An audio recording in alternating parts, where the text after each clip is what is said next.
Okay, so for this project, what I'm going to be doing is a new Unity project. I'm going to open Unity.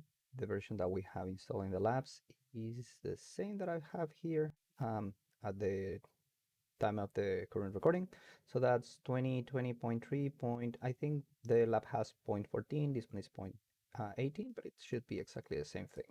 I'm going to click on 3D, and over here, I will just be calling these EO5, and I will be saving that in my desktop. So I'm gonna hit create. With that, that is gonna close Unity, and it's going to relaunch it in just 1 second. Okay, so with that launch, what I'm gonna be doing here is I'm gonna go to my game object, and I will go to my 3D object terrain. So terrain is going to get constructed right at the origin. That's what I want. And I'm gonna click on the terrain, and I will click on this gear right here at the end. This is going to be basically all the properties that I can change. So I will say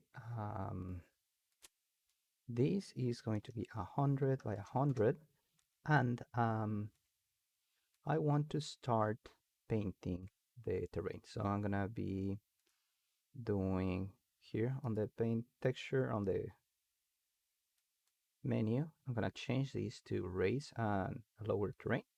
Um, so I'm gonna be doing a super quick example of what you can do with this. I will be using these just to start pushing the terrain up a little bit. Can do the corners. That's that, right? And we're going to be changing this in a second, but if I hit play, the terrain, the camera itself is just going to be located in a particular place. It's not going to be movable. I don't have a controller yet. This is just the simulation running. So if I want to, I can change the camera location. That camera is going to be located over here. So I can just move it with W, that is going to be the shortcut for moving. And I can position the camera in such a way that it's facing the terrain. So something like that. When I hit play, I should be able to see the terrain going on. Okay, perfect. Now the next thing is just with these tools, I can elevate the terrain.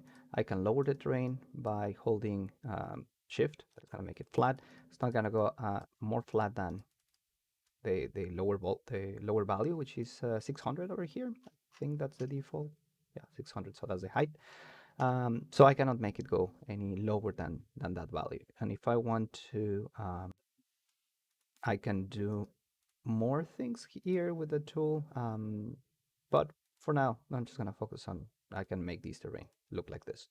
Now in my assets folder, I'm gonna right click, I'm gonna hit create a new folder. This folder is going to be the textures folder. And inside of textures, what I'm going to be doing is I'm going to be dragging these three textures that I just found online, right? So these are tileable textures that are going to be representing my grass and whatnot. So I'm going to now click on my terrain once again, and I'm going to click on raise and lower, but I'm going to change these to paint texture. Now in paint texture, I say edit terrain layers. I'm gonna have to create a new layer, and this layer is gonna bring in this window. These are the textures that I have created so far. So I'll select rocks for now, double click on that, and that is going to be the base layer for everything. So if I hit play here,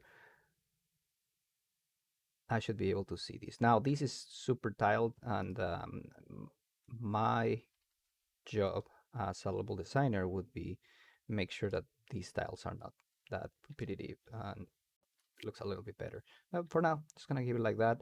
I will add a new layer. So create layer, and this layer is going to be this grass.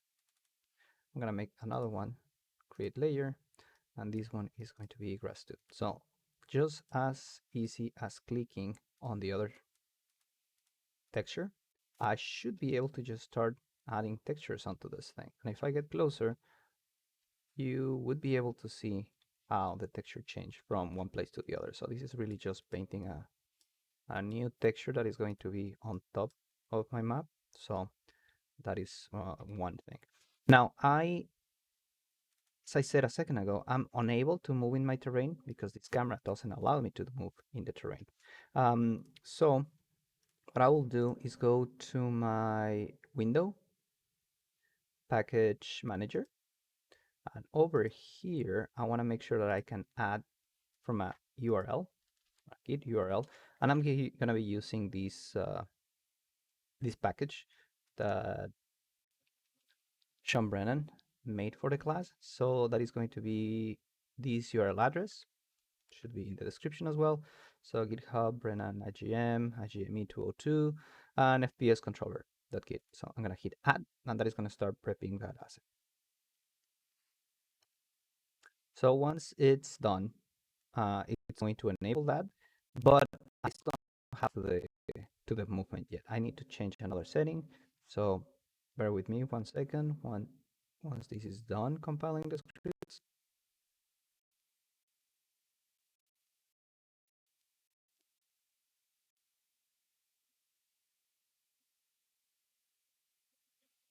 so that.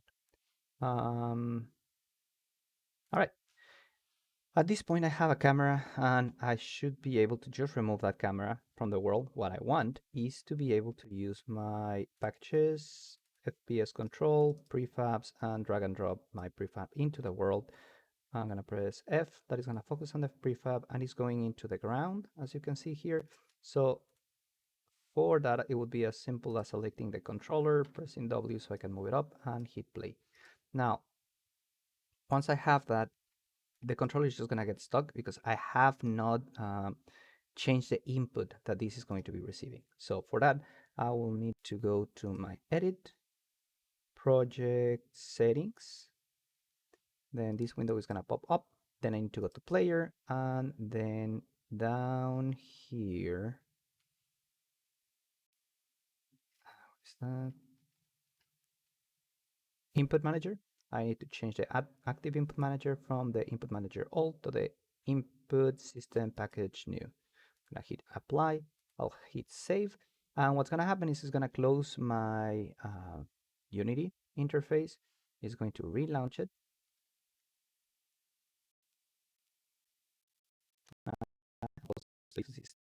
Time.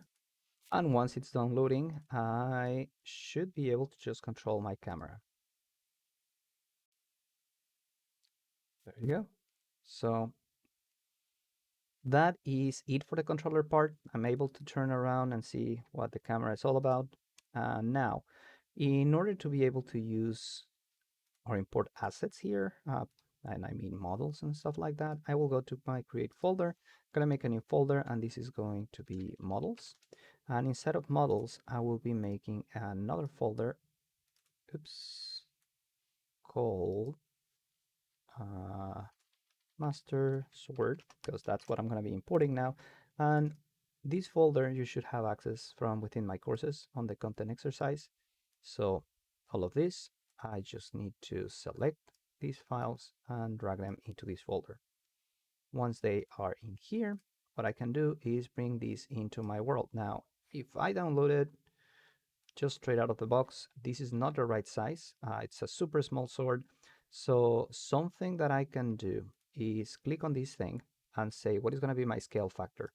I'm going to make it 50. You'll need to play with the actual properties of the file. But yeah, basically I'm saying I want to scale this sword by 50. So right now it's super massive, but that was just a quick example of this.